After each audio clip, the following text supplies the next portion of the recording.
Hey, good morning. Yes, it is. It's Monday, up and at 'em, sunshines. Time to get back to the grind, right? So, today I thought we'd talk about getting more customers, clients, whatever you want to call them, and where I've gone wrong. Stay tuned.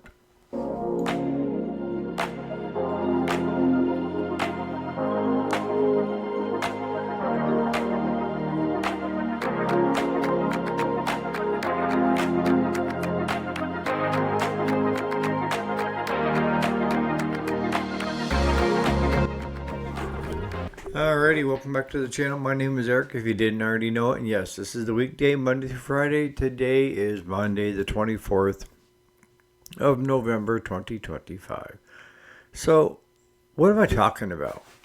How I've gone wrong. Well, I've gone wrong on quite a few things in my life. But the one thing that really sticks out to me is when a customer tells me that they never knew we were here and they're in the local area. And we've been here for over 20 years doing this. So I take that on a personal level of that's something that I failed at because I'm not getting it out there to where these people would be on their, oh, what do you want to call it? Their view of where they would see that what we do, why we do it, and so forth. And I think the same thing holds true for this channel. I think a lot of the content is good. I hope so. But it's getting it in front of the right people so that people aren't saying, I never knew you were even there. So, how do we correct that? Good question. I've been doing it for 20 years and I haven't figured it out. No. No, it means that we need to be a little more proactive and trying to show something about us in their view, even if it's in the rear view, something that will connect us. And I think that kind of goes along with advertising. Of course, when you're really busy, you're not thinking of advertising, are you? Because you're swamped. But then as the summer progresses, it gets slower and slower and slower. And we up here in the wee north haven't seen a lot of snow in the last 5-6 years. So we're not seeing the snow blowers coming in because they're not using them, right? They're put away. And why change the oil in it?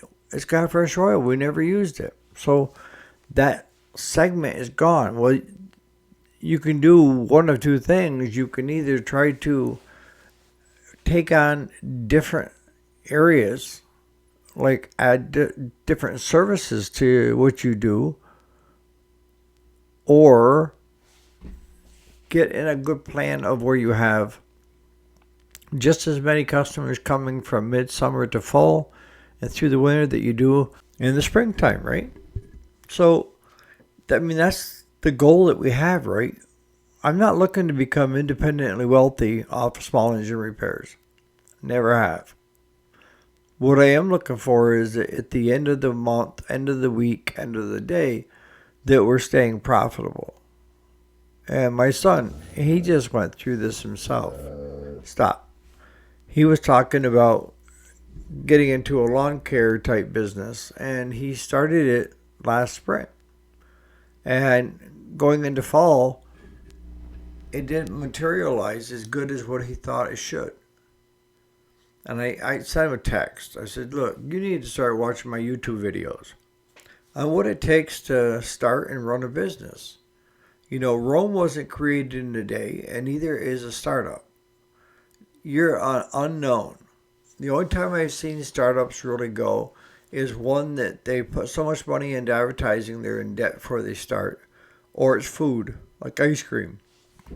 You put ice cream on the corner where you got a bunch of kids, you're going to sell a lot of ice cream. You put it where there's senior citizens, and yeah, you'll get some sales, but not anywhere near what you would if there was kids with young parents on the block. So that's the other thing is location. I explained to him, I said, you don't want a lot of customers, you just want good quality customers. And the ones that actually pay. That's the good quality ones, right? But looking at me, and this is 20 years now, and I'm still getting customers saying that I never knew you were even here. This is going to be a group participation, folks. How would you do it to draw in more customers from the local area? You know, I don't want to be inundated, but I don't want to be sitting here trying to figure out how to get more in. You know, it's one of those deals of just staying busy. This year we have been very blessed. I'm not going to lie to you. We start to finish up one project and we get 4 more. And how are we doing that? Being out and about in the public, you know, helping people, talking with people, you know, getting my name out. That's the name of the game. Instead of sitting at the shop or at the house, I am in town visiting and talking to people.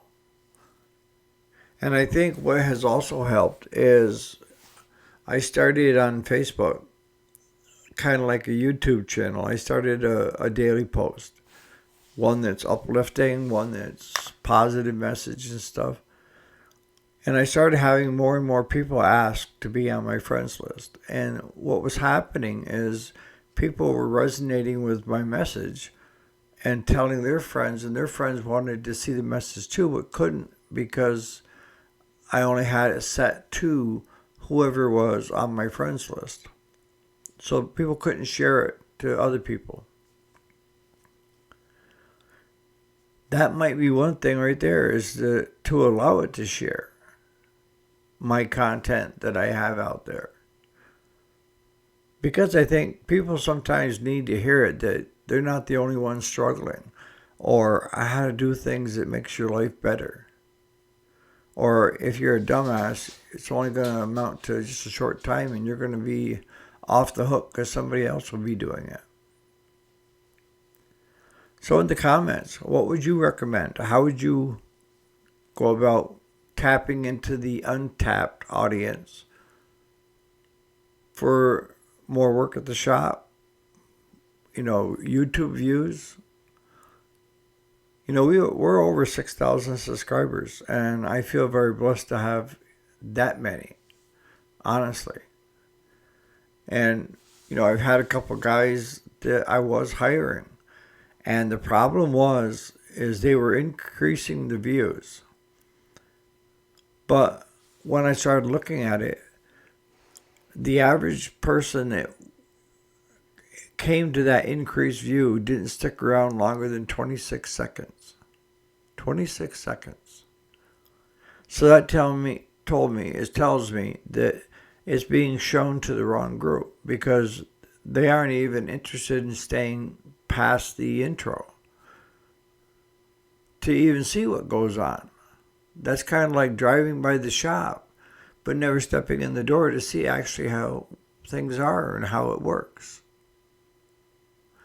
So with the channel, I opted to just do my own thing.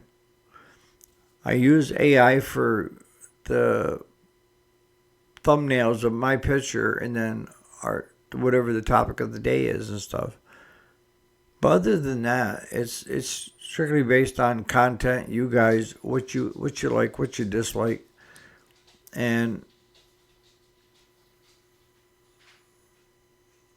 I don't want a bunch of people coming that have no interest in what I've got to say, any more than I don't want a bunch of people showing up at my shop that don't even own a lawnmower or a push mower or anything like that to be worked on. So being the old fart that I am, I decided this weekend to try to figure it out. You know, when I was sitting on hunting yesterday morning, I gave it quite a bit of thought, you know, on what I'm doing right and what I'm doing wrong. So the first thing I decided was, let me ask younger people, like my son and my other son, Zach, where do you find what you need? I mean, if you need somebody to work on your lawnmower, where would you go? And It's kind of like you can't keep doing the old ways and expect to stay relevant, if that makes any sense. What I'm saying is, I'm giving you the advice now because I know most of the viewers have dropped off because, oh God, it's that boring guy again that has nothing to offer. It's who is your customer? Where is your customer at? And like the tractor side, my ideal customer is one that wants something fixed that used to belong to their father or grandfather and it has sentimental value. Sentimental value you can spend more money on than somebody just wanting to get their tractor fixed. So I put ads out based on that, and I already told you to become part of these different groups in your area and stuff. But I can tell you, we've traveled 2 hours one direction to pick up a tractor to fix for someone that used to belong to their grandfather. And the tractor on a good day wouldn't be worth 2 grand, but the bill ended up being 5 by the time we got done with what they wanted done. And they were thrilled. Honest to God. Have truck and trailer will travel. But you're spending 4 hours on the road when you're not in the shop, so you just wiped out a whole day. You can't keep doing what you've been doing for years because times have changed. They change all the time. And to hit that new customer base, you need to go where they're going. And most of them are living on either Facebook, Snapchat, and a lot of them have started using AI. AI, where can I find a good repair shop close to me? And in the same token, AI is going to give them reviews of how good or bad you are. We've had one negative review since we started, and that was an eBay customer. And he decided to go right to our reviews and give us a 0 because we screwed him and everything. And it ended up not even being us. It was somebody else, another seller. But the damage was already done. He even went to the BBB and made a complaint there, and they got a hold of me. And I said, he's not even one of our customers. I don't know. We didn't sell him that part, or the part that he claims he never got. It never happened. It was somebody else. Because we were always stellar on that part. So when they're asking AI, they're getting the closest shop, but they're also getting reviews of how good or bad you are. And if you have a negative review like us, it pops up. And you take time to explain why, and that you're not going to be able to please 100% of the people. Because like I can tell you on eBay, when it comes to feedback, there's only 2 types of feedback. They're the ones that are really pleasantly surprised at how fast they got there and how good a quality and this and that, and they're tickle, tickle, tickle. Okay, they're going to give you a positive feedback. The ones that are happy with what they got, it came in a short amount of time, and just what they needed, are not going to give you feedback. Now, the ones that were not happy because it took a day extra to get to you, or the ones that bought something from you but haven't paid and are screaming and hollering at you because you haven't shipped it yet and give you a negative feedback, those we've had taken off with eBay. Because eBay can look and say, okay, you're not even paid yet. What are you talking about? We don't ship until you pay. But that's kind of like reviews. You're either going to get exceedingly happy people that will give you a great review, or ones that are really, really pissed off. It's not the 100 people that are in between that are happy and content with what you've done for them. They're not going to give you a review. So you need to go where they're at. Facebook is one of the best places. And kind of like MySpace, the old fogies like us took over MySpace, so the young created Facebook for their own, and now we're here because it's so much better. You can hit both audiences. I don't want the real young ones because they're not the ones paying. Most of them are still living with their parents. I want the ones that have jobs, can afford me, and don't have time to do it themselves. They may have the skills, but they just don't have time. And they're more than happy to pay me half of what they're making an hour just for me to do it. And I'm okay with that. So you can't keep doing what you used to do 10 years ago, 5 years ago. You need to really do a deep dive and ask young adults that are in their 30s, 40s, where are you at when you're looking for services to do stuff? Do you ask friends and family? Do you go to AI?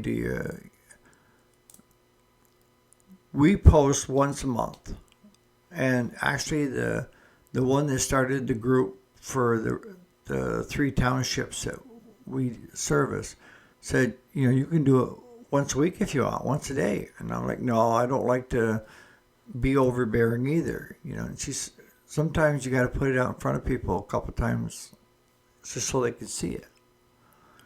So we may increase the number of ads, but with the ads, I don't just put, blah, blah, blah, blah, the same ad over and over again. What I try to do is I try to make it funny.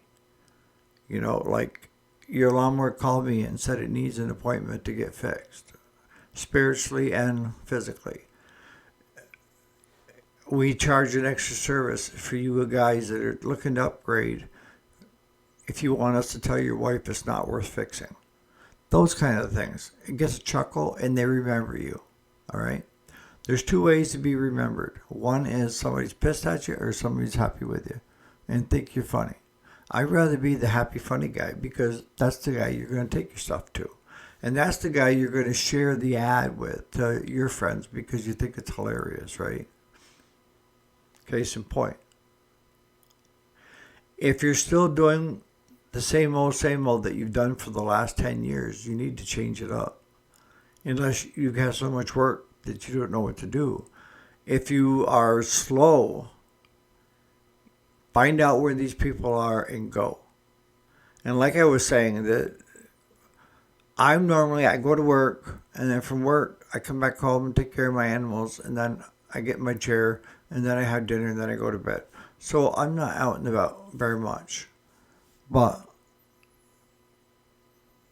this past week, we've been out and about because I had to pick up a couple silage bales from another guy. And he said, you guys still working on tractors? So we picked up 2 more tractor jobs with them. And the guy that stopped in on the one that we have inside that will be done today, they've got 2 more they want worked on. You can't do the work if they don't know you're there. And that's the biggest sin, is if they don't know you're there, then what do you need to do to get it out in front of them so they can see exactly what you do and how fair you are in your prices and that you're always going to have their back. You're in their shoes, on their side. That's a hard thing, with most shops is they aren't. It's strictly, it is what it is, and that's all that matters. Our shop is different. I try to take my customers, create them into friends, and I also look at the bill and my finances. And, when it comes to money, this is why I tell you that I don't focus a lot on money. I focus more on close friends, family, and relationships, because I've been wealthiest of wealthiest and poorer as poor, having ramen noodles and a peanut butter sandwich once a day because I couldn't afford anything, to being able to take my whole family, extended family, on a steak dinner and leaving big tips. I've been on both places. But the best place that I like to be is I know my friends and family that want to hang out with me because of me and not because of what I got. And I'm the same way. I measure somebody's self-worth by how many close friends and family they have and not how much money they got in the bank. So on that note, in the comments, what do you think? What are you guys doing that's drawing in more customers? It might help the rest of us too. I think I'm just hitting the tip of the iceberg. I'm thinking Cloud 74, I'm 63. How much longer are we going to want to do this? But since we both just bought tractors, we need to step up our game to pay for those tractors. All right. You guys enjoy your Monday.